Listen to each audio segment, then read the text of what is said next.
نحمده ونصلي على رسوله الكريم أما بعد فأعوذ بالله من الشيطان الرجيم بسم الله الرحمن الرحیم. د ازموینې د ګروپ محترمو ګډونوالو السلام علیکم ورحمة الله وبرکاته. زه دې هیله چې ټولې خویندې به ښه اوسئ.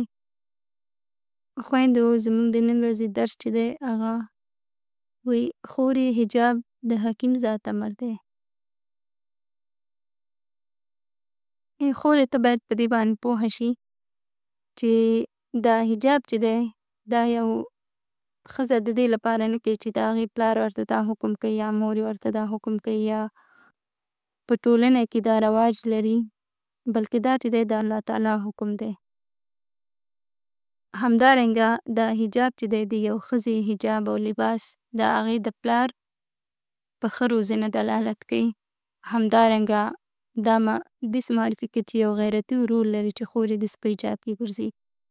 د خاوند په نارینتوب او سړیتوب باندې دلالت کوي او همدارنګه د مور د پاملرنې ښکارندویي کوي چې یعنې دا ښکاره کوي چې حتما د دې نجلۍ مور چې ده په دې خپل لور باندې څارنه کوي، ښه روزنه یې ورکړي، ښه تربیه یې ورکړي چې لور یې داسې ښه حجاب کوي.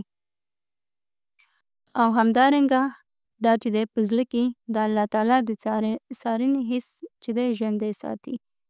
یعنې کله چې یو ښځه حجاب کوي نو د الله تعالی هغه د شتون حس، دا حس چې الله تعالی ما ګوري او ما ساتي او زما څارنه کوي دا په دې زړه کې ژوندی وي.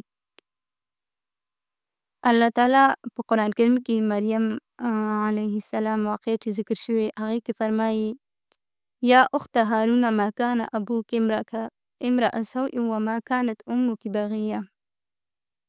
مریم بی بی ته د خلکو ویل وی ای د هارون خورې ستا پلار خو کوم بد سړی نه او نه د کومه مور بدکاره ښځه وه. نو دلته چې دی مریم بی بی ته یې د هغې ورور هم ور یاد کړه او پلار او مور یې ورته هم یاد کړه. نو دا په دې باندې دلالت کوي که چېرته د یوې نجلۍ ورور او د هغې پلار او مور اصلاح وي نو د اولاد یې هم اصلاح راځي. او که چېرته نه وي نو د همدغې مور او پلار نه چې دی د همدغې ورور نه چې دی نور خویندې تربیه اخلي نو حتما دوی به هم سرکشي راځي.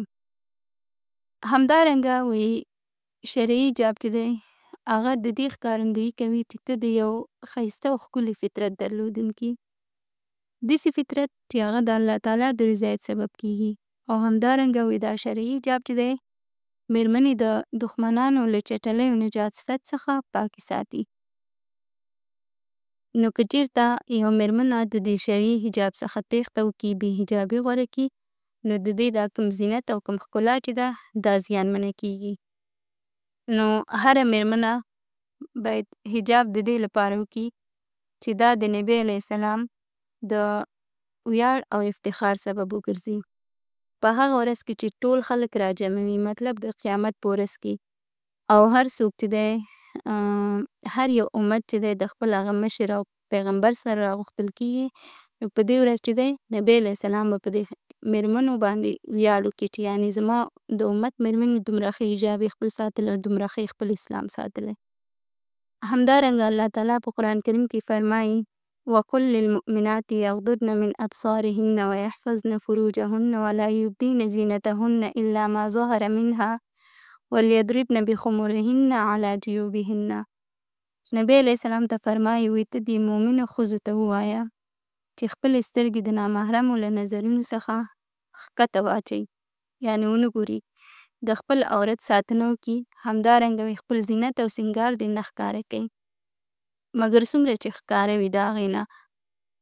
یعنې مثلا یو مېرمنه د هغه جیغ قد لري، که څه هم جیغ قد زینت دی خو هغه نه پټېږي نو په دې باندې نه ګناهګارېږي. همدارنګه خپل څادرونه دي په خپل غاړه کې واچوي. او په بل ځای کې الله تعالی فرمایي وقرن فی بیوتکن ولا تبرجن تبرج الجاهلیة الاولی. وایي دې مېرمنو ته حکم وکړه چې تاسو په خپلو کورونو کې پاتې شئ، یعنې بې ضرورته د کور نه مه وځئ او د لومړي جاهلیت خلکو په څېر چې دی ځان ښودنه مه کوئ. یعنې هغوی چې څنګه خپل زینت ښکاره کول تاسو داسې مه کوئ. ځکه الله تعالی چې دی دا په حجاب باندې چې دی ډېر التزام یعنې حجاب باید لازم وي او د دې په پابندۍ باندې امر کړی. ولې؟ ځکه چې دا حجاب چې دی دا د عفت او پاک لمنۍ نښه ګڼي.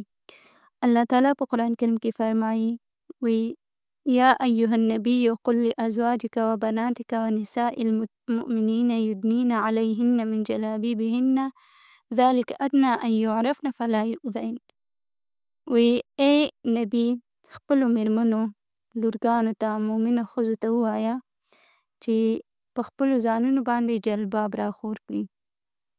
یعنې هماغه وخت کې جلباب په تفسیر کې چې علما فرمایي هغه داسې یو څادر چې د دې خپل ځان نه ټول تاو یې کړي دا مېرمنه ټول ځان یې پټ شي فقط یو سترګې ښکار چې په هغه کې لاره وګوري نو دې ته جلباب ویل کېږي. دا ځکه باید په ځان راخور کړي ځکه چې په دې سره چې دی دا مېرمنې پاک لمنې معلومیږي ښه معلومیږي او په دې سره چې دی دوی ته به تکلیف نه رسول کېږي. ځکه کله چې په لاره کې یو مېرمنه تېرېږي چې ښه حجاب یې کړی ښه په حجاب سره روانه وي نو هغې ته به یې څوک ضرر نه رسوي او نه څوک دا جرأت لري چې هغې ته کومه خبره وکړي. همدارنګه خورې حجاب چې دی پاکي ده او له چټلیو څخه ځان ساتنه ده. الله تعالی په قرآن کریم کې فرمایي وإذا سألتموهن متاعا فاسألوهن من وراء حجاب ذلكم أطهر لقلوبكم وقلوبهن. د صحابه کرامو ته فرمایل یعنې هغې وخت کې هغوی ته امر او اوس مونږ ته امر دی. کله چې تاسو له دې ښځو نه کوم شی غواړئ نو د پردې تر شا یې ترې وغواړئ. ځکه چې دا هم ستاسو د زړونو د پاکۍ سبب دی او د هغوی د زړونو یعنې هم د نارینه لپاره دا کار غوره دی هم ښځینه لپاره. نو الله تعالی چې دی دا حجاب د پاکۍ او د سړیو ښځو د زړونو د طهارت نښه بولي. ځکه که چېرته سترګې کوم شی ونه ویني نو زړه چې دی د هغې خواهش نه کوي. نو که چېرته همدا نامحرمه سړی یو نامحرمه ښځه ونه ویني او یا ښځه سړی ونه ویني نو د یو بل خواهش نه کوي. نو کله چې سترګې د دې هر څه نه لرې پاتې شي نو زړه چې دی دا پاک پاتې کېږي. نو بیا چې دی انسان د فتنو او فساد نه هم په امان کې پاتې کېږي. نو د همدې لپاره حجاب چې دی دا د ناروغو زړونو یعنې البته داسې ناروغي چې په هغې کې مثلاً فساد پروت وي دا خپله یوه ناروغي ده چې د انسان زړه فاسدي نو د دې زړونو هغه کومې غوښتنې چې دي دا له منځه وړي. همدارنګه خورې حجاب چې دی دا لباس دی. رسول الله صلی الله علیه وسلم فرمایلي دي الله تعالی چې دی دا ډېر باحیا او پرده پوښه ذات دی او هم حیا او ستر یې خوښېږي. یعنې الله تعالی خپله هم یو باحیا ذات دی او هم د خلکو هغه ستر او حیا چې دی هغه خوښوي.